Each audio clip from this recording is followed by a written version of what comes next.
Today we're going to talk about rainy weather and how it affects our daily lives.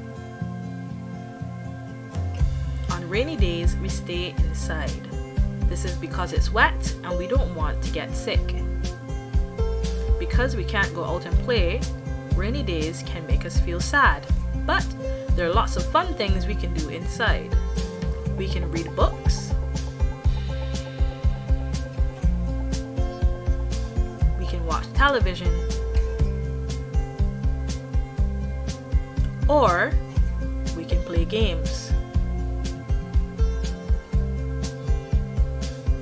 If we have to go outside, we use things to keep us dry, like a raincoat, an umbrella, or boots.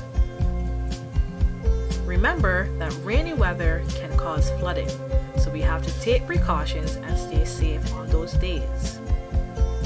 What do you like to do on rainy days?